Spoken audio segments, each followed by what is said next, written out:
ఒక్కరోజు ఆకివీడ్లో 1,96,000 క్యాష్ గా వస్తే ఫోన్ పేలు వీడియో చూసి కొట్టిన వాళ్ళు మొత్తం ఎంతో తెలుసా మామా?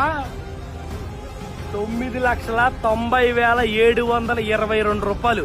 సో దీంతో డే 13 వచ్చేటప్పటికి మొత్తం క్యాష్ ఎంతనా? 33,57,845 రూపాయలు. 33,57,845 రూపాయలు వచ్చింది. సో ఇంకా ఇక్కడతో ఆగేది లేదు. ఊరు వాడ చాటింపేయండి. ప్రతి ఊరు వస్తాం. రూపాయి, 2 రూపాయలు, 3 రూపాయలు, 4 రూపాయలు ఆ పాప ప్రాణం కాపాడేదాకా మనం తగ్గేదే లేదు. నాతో మీరు తోడుగా ఉంటే మనం ఆ పాప ప్రాణమైనా కాపాడాలి, లేదా గవర్నమెంట్ అన్న దిగొచ్చి పాపకి హెల్ప్ చేయాలి. సో ఒకవేళ గవర్నమెంటే దిగొచ్చి పాపకి హెల్ప్ చేసిందే అనుకో, మనం ఏ డబ్బు అయితే కలెక్ట్ చేస్తున్నామో ఇదే డబ్బుని కొన్ని 100 మంది పిల్లలు చాలా ప్రాబ్లమ్స్ తో బాధపడుతున్నారు, వాళ్ళందరికీ ఖర్చు పెడదాం. సో అయితే కుదిరితే నా వెనకాల రా, లేదా వీడియోని షేర్ చేయి. బాయ్.